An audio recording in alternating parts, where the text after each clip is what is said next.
Après de nombreuses années de silence, Dina Burdett, ex-femme de Rick Harrison, le visage autrefois vénéré du prêt sur gage et une présence familière dans la série de télé-réalité à succès Étoile de Pion s'est mis sous les projecteurs pour partager des révélations qui ont laissé le public stupéfait. Son témoignage a levé le rideau sur un homme autrefois célébré comme un homme d'affaires avisé et bon enfant, révélant un récit beaucoup plus sombre derrière l'image publique. Ces révélations ont brisé des perceptions de longue date et semé le doute sur l'héritage que Rick a passé des décennies à bâtir. La tempête juridique entourant Rick Harrison a éclaté publiquement en février 2025, alors qu'une salle d'audience bondée à Las Vegas témoignait de l'ouverture d'un procès fédéral très médiatisé. Au centre se trouvait Rick lui-même, non plus seulement une personnalité de la télévision ou un propriétaire d'entreprise respecté, mais désormais un accusé faisant face à 3 accusations graves, évasion fiscale, vol et trafic d'antiquités illégales, y compris des allégations de contrebande transfrontalière. Le parquet, mené par la redoutable Laura Martinez, n'a pas perdu de temps. Elle a soutenu avec force que Rick avait longtemps utilisé son prêteur sur gage comme façade pour des activités criminelles. Parmi les preuves convaincantes qu'elle a présentées figuraient des documents financiers indiquant 2,7 millions de dollars de revenus non déclarés entre 2018 et 2023. L'une des preuves les plus accablantes comprenait une cargaison de poterie maya volée du IXe siècle que Rick aurait acquise par un intermédiaire obscur en 2022. Statut. Martinez a dressé le portrait d'un homme qui ne se contentait pas de contourner les règles, mais qui exploitait sa réputation de revendeur de confiance pour commettre une fraude délibérée et sophistiquée. Un rapport de l'IRS a confirmé que Rick avait transféré 1,5 million de dollars sur un compte offshore aux îles Caïmans pour contourner ses obligations fiscales.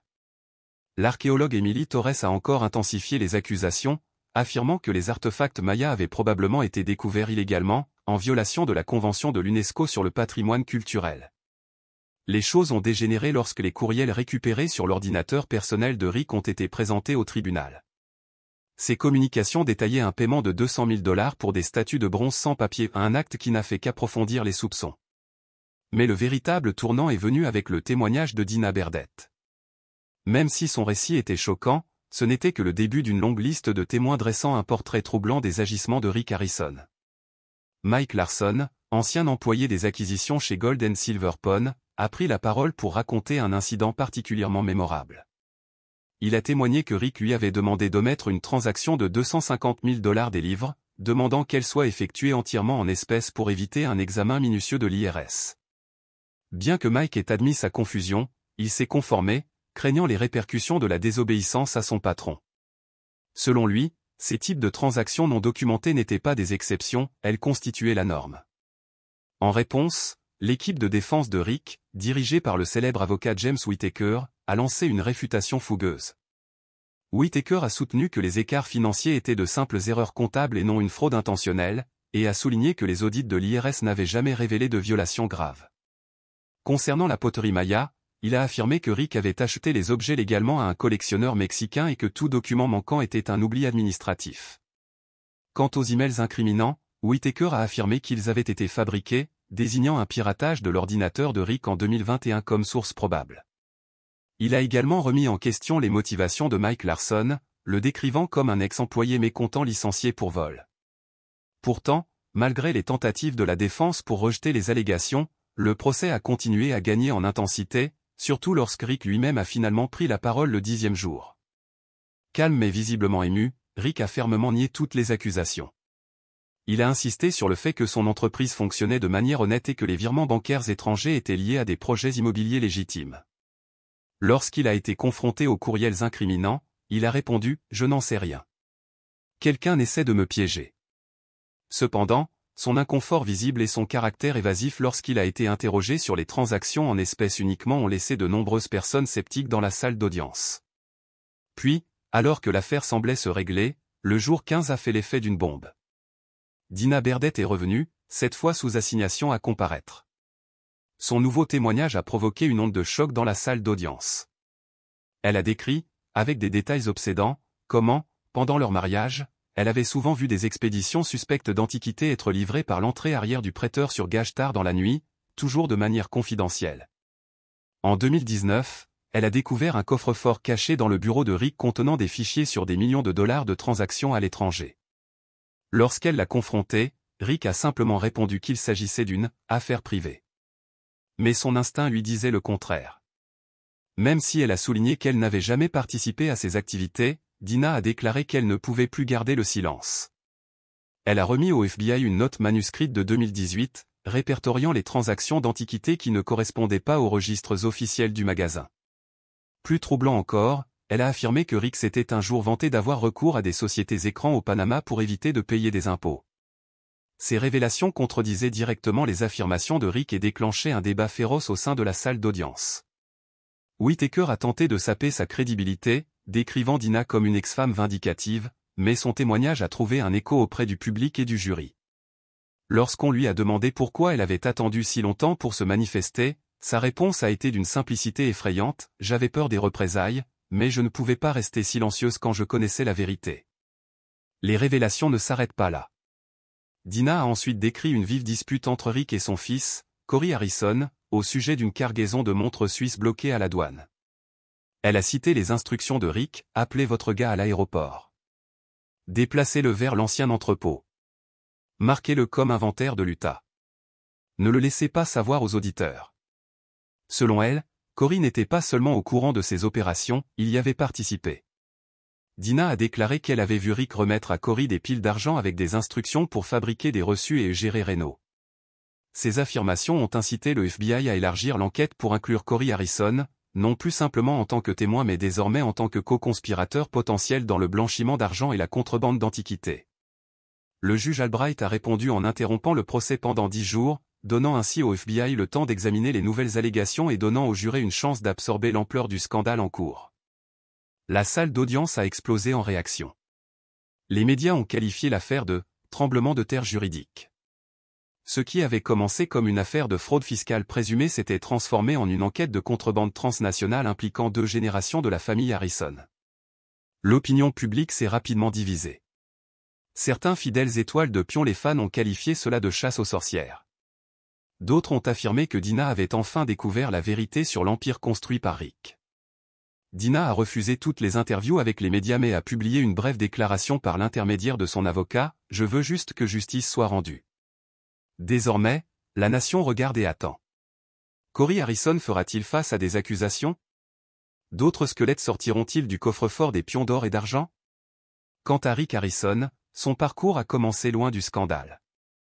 Né en 1965 à Lexington, en Caroline du Nord, il a grandi dans une famille modeste de 4 personnes. Lorsqu'un projet immobilier raté a forcé la famille à déménager à Las Vegas en 1981, Rick a rejoint son père, Richard « The Holman » Harrison, pour diriger un petit magasin de pièces de monnaie.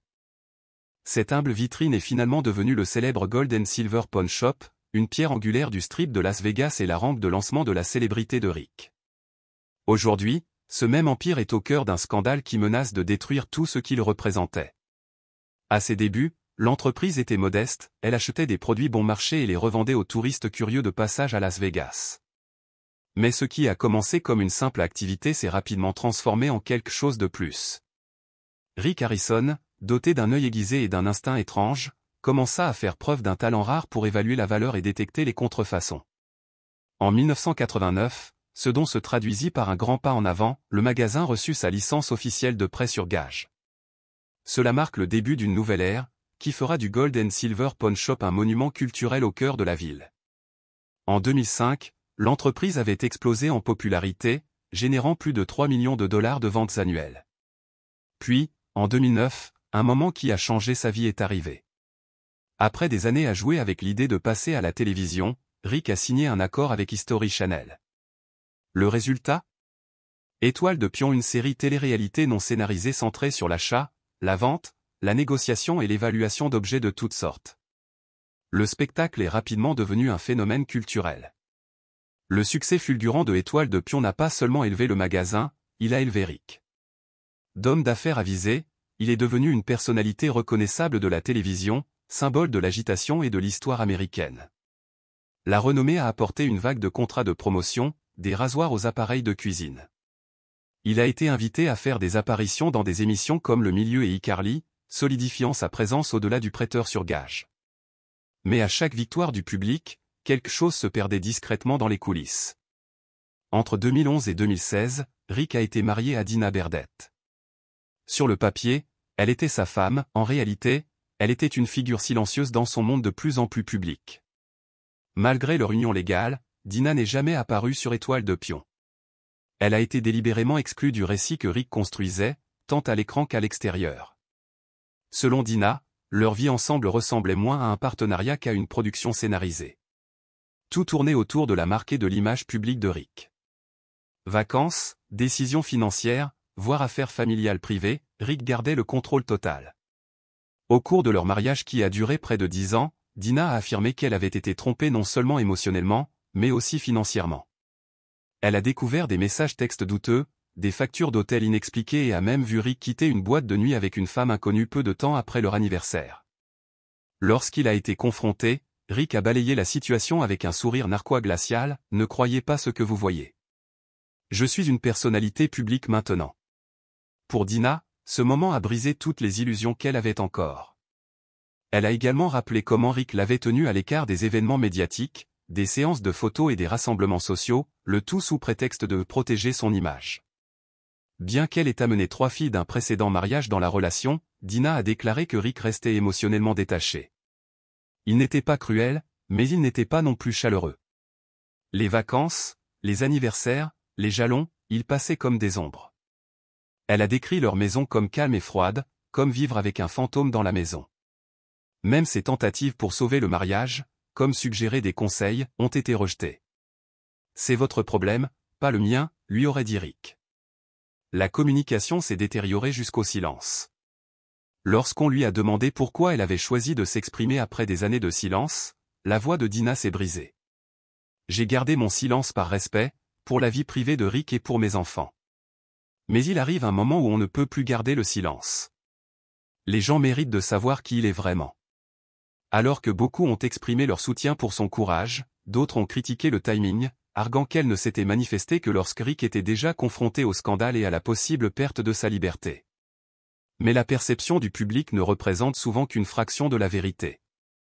Dans les coulisses, la vie personnelle de Rick était jonchée de relations séparées, de mariages ratés et d'une distance croissante avec ses proches.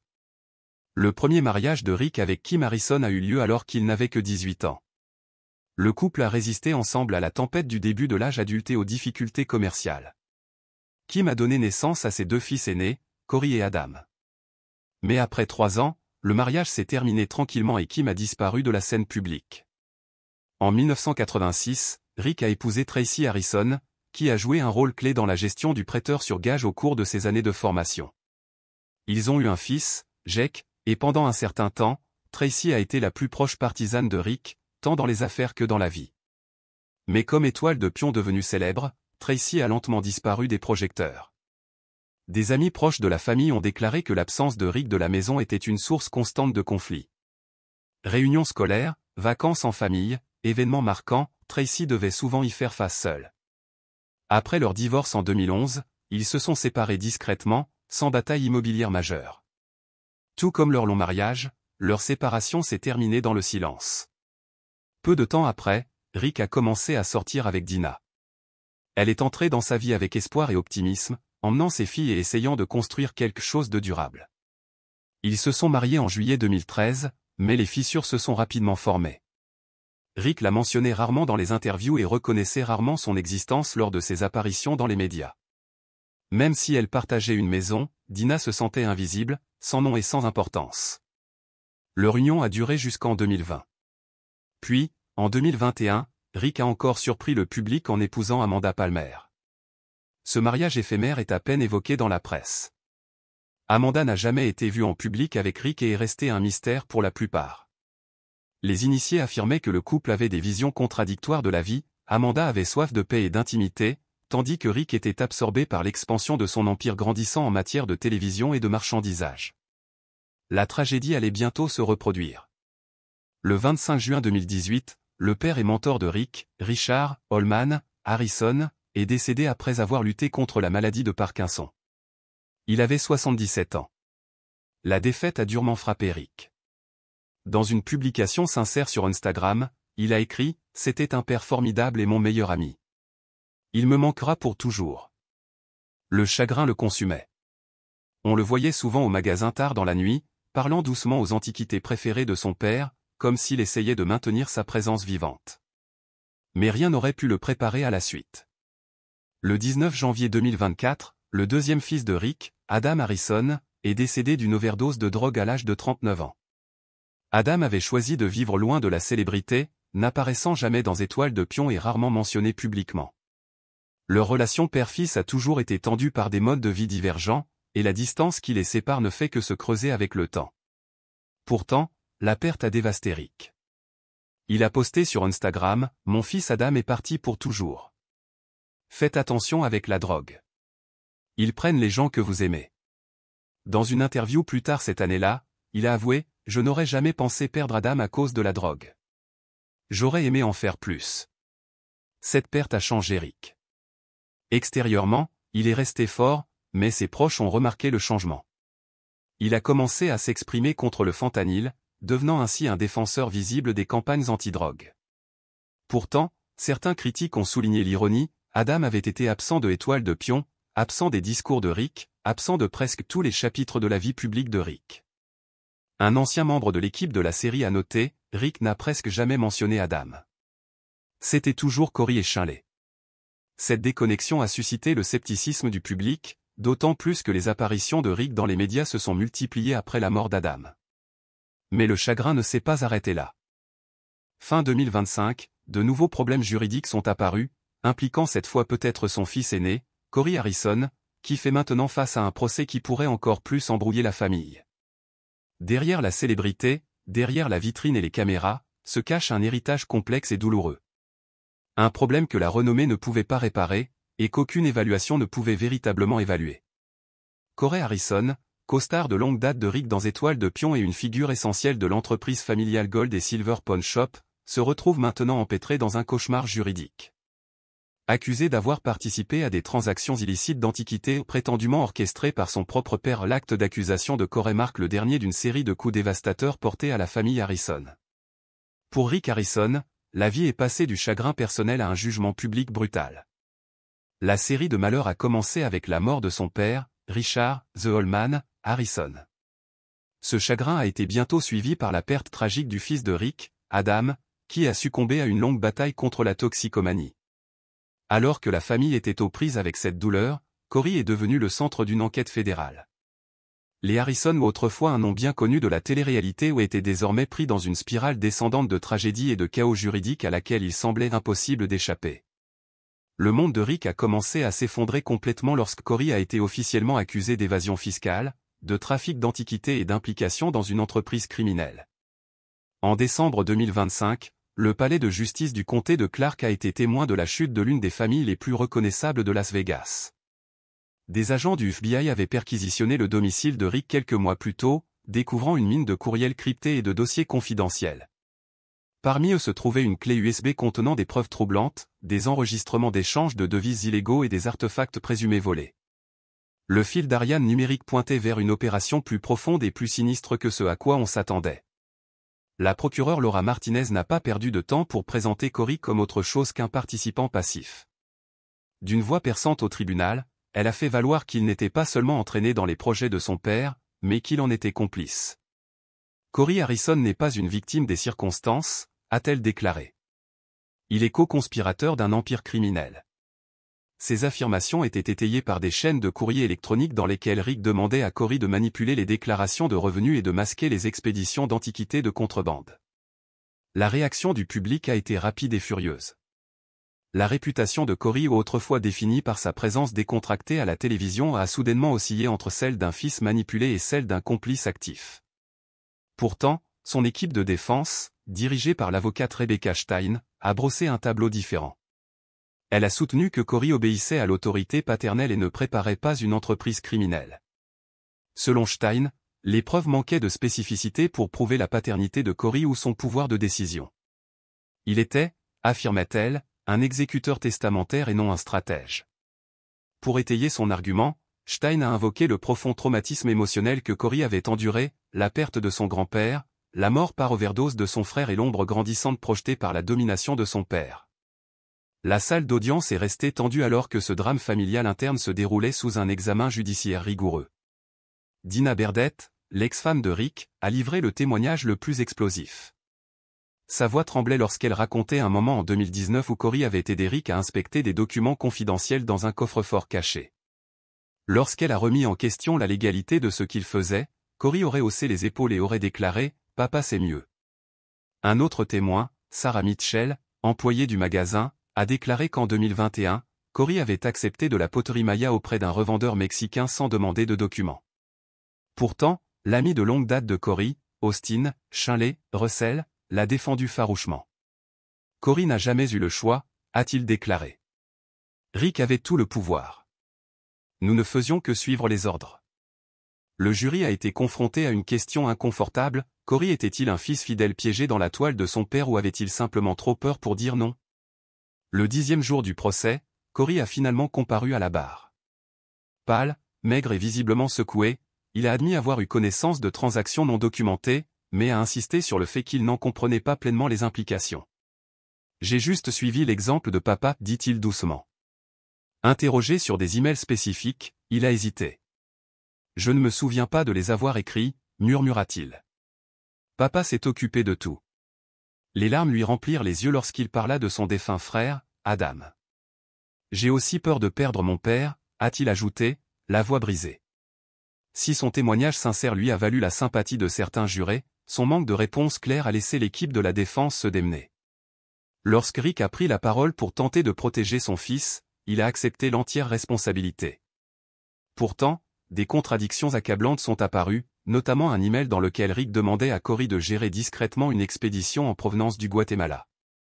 Le 20 décembre 2025, après 5 jours de délibération, le jury rend son verdict. Corey Harrison a été condamné à 10 ans de prison fédérale pour complot en vue d'évasion fiscale et possession d'objets volés. Mais ce qui a choqué la nation, c'est la punition infligée à Rick Harrison. Autrefois visage charismatique de Étoile de Pion, il est désormais condamné à la réclusion à perpétuité sans possibilité de libération conditionnelle. Le tribunal l'a déclaré l'architecte d'un réseau criminel complexe impliquant fraude fiscale, blanchiment et commerce illicite. La salle d'audience tomba dans un silence étrange. Rick, vêtu d'un sombre costume noir, était assis immobile, les yeux baissés, les mains jointes dans une posture qui suggérait la prière ou la résignation. Corey s'est effondré à côté de son avocat. Alors que Rick était emmené enchaîné, Corey s'est précipité en avant et a crié « Papa, je suis désolé, je ne savais pas ». Son cri résonna dans la salle, marquant une finale tragique à une saga familiale consumée par l'ambition, le chagrin et la chute. Dans les jours qui suivirent, les conséquences furent rapides. La chaîne historique annulait Étoile de Pion indéfiniment, effaçant tous les épisodes passés et futurs de ses plateformes. Le Gold et Silver Pawn Shop a été saisi et scellé par l'IRS, faisant désormais l'objet d'une enquête fédérale approfondie. Des rapports ont été publiés suggérant que bon nombre des antiquités stockées dans les arrière-boutiques jamais diffusées à la télévision avaient été obtenues par des moyens douteux. L'opinion publique est divisée. Les hashtags comme #JusticeForCorey étaient à la mode en ligne, les fans affirmant qu'il avait été victime de manipulation. D'autres étaient moins indulgents, qualifiant Corey de volontairement aveugle et moralement faible. Dans une rare déclaration post-procès, Austin Shinley Russell a publié une vieille photo des 3 amis au magasin. « J'ai perdu 2 de mes meilleurs amis, peut-on lire en légende. Je veux juste que le magasin redevienne tel qu'il était. » La photo a reçu des millions de réactions, inondées de commentaires empreints de tristesse, d'indignation et de souvenirs nostalgiques. Rick et Corey résidant désormais derrière les barreaux, confrontés aux sombres réalités de la vie en prison. Rick, aujourd'hui âgé de 60 ans, est détenu au pénitencier fédéral du Nevada. Autrefois admiré pour son intelligence de la rue et son esprit vif, il se retrouve désormais pris pour cible par les détenus qui le considèrent comme un riche fraudeur. En février 2026, il a été agressé dans la cour de la prison, lui causant 2 côtes cassées. La douleur qu'il ressent n'est plus seulement physique, mais spirituelle. Le silence de sa cellule le laisse seul avec sa culpabilité, ses regrets le rongent comme de vieux fantômes.